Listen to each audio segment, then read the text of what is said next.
So, we say logistics is highly disconnected. Our vision was to unite that supply chain and to bring it all together through one network. And there's a lot of different standards out there in terms of compliance, border filing with duties and whatnot. And so really, we like to standardize that, and we like to be the common filer, whether it's going through the Mexican border or Europe or through Canada. We like to have all of those standards, and we know what the government expects, and we can do all those filings for individuals. So Art really likes to say we make the world a better place by improving logistics. And when you really think about it, we are actually making the world a better place. We have a lot less trucks on the road when people can optimize their routes and do all of that logistics. We have certainly a lot of better decision making being done. We've got a couple of really great customers that have been trying some new things, and one of them is Craft, and what they're actually doing is they have about 10,000 merchandisers going into stores on a daily basis. And what they usually have is some type of handheld mobile device with them. And what we're actually doing is tracking that mobile device and tracking what store they go into and how long they're actually in that store. And then we optimize them and tell them what the next route to go to, what next store. And Kraft pays us an enormous amount of money every month to host all of this for them. But at the end of the day, Kraft is probably saving about 6 times the amount of money that they're paying us to host this solution for them. And they're getting into their stores, and they're getting a lot of better visibility and making sure that their products are on the shelf. So that's just one example of how the Descartes system actually works, this network.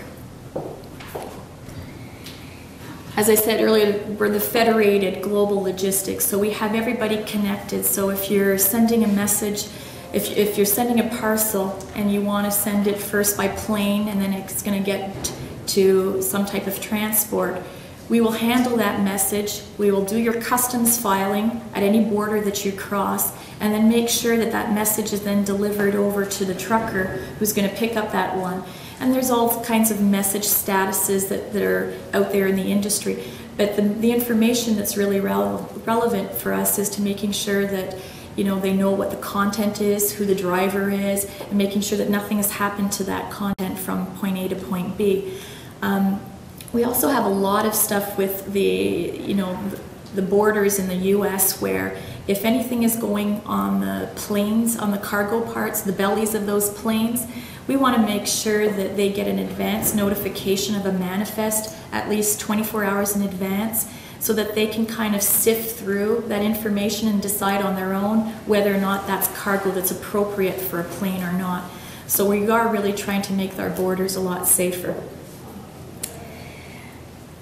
So here's a sense of the community again, in that really we are trying to bring together manufacturers, distributors, retailers, consumers, and warehouse all together and bring it to one logistics network. And that sense of community is really brought out again in my life, it seems. We call it the GLN, the Global Logistic Network. We have a lot of really talented individuals who run our network capabilities. And this is where they hook everybody in, sending messages.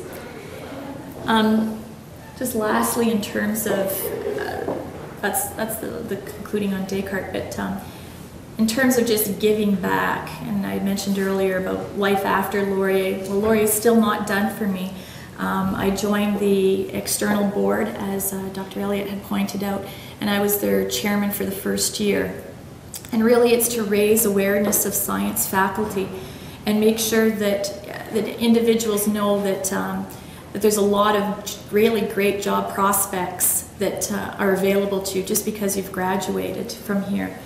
Also to make sure that we raise some funds down the road, that we can connect certain of the large companies locally, or maybe not necessarily locally, to help some of these programs get off, because there's always money required for labs and all these other initiatives that are going on at the university. And thirdly, really to create employment opportunities and get some co-ops or some interns to coming on. I know just in my department I have a small group of 30 that report to me, and within that 30 there's 5 graduates from Laurier. So yeah, it's great. And the last, these are my kids. Laurier does continue to be part of my life in that my kids come to summer camp here and love the sports camps. So again, just ties that whole community aspect back in. So at this time, I'm just opening it up to see if anybody had any questions or comments. One of the questions we always get is, what can you do with a degree in mathematics besides teach? What are some of the other people that you graduated with doing these days? Do you know? Well, Kathy's a good example of doing the actuarial science and going down that route. I think it doesn't necessarily matter that you are so focused on just doing math. I think that once you have a really good undergraduate degree, you're trainable, and then you can think in a lot of different capacities. I've seen individuals actually as financial analysts for, for some of these funds that invest in you, or analyst coverage. A lot of those folks are actually, they've gotten math backgrounds. So I think there's quite a diverse area that you can really explore with math, yeah. You have such an enjoyment of math and then accounting. I'm wondering, did you give consideration to staying in the public accounting firm? Or was it always a path to the business community? I would think that I wouldn't have considered that as a logical path for me. I really like dealing with a lot of very interesting individuals, and I think that as in the public accounting, you certainly have a lot of you have that client relationship, and on a daily basis you could be going out to a new client, and every other week you're at a different spot. And I think that my roots are better where I'm in one organization and I can make a greater impact, and I can really seed my roots in deep and create that community involvement. We have a business program in supply chain management. Do I, as a humble psychologist, understand that Descartes and supply chain management are things that are very closely linked? Absolutely. So with the other 4 people in your group, the people from the supply chain management program at Laurier, or where are they from at Laurier? Oh, the other people that are in my group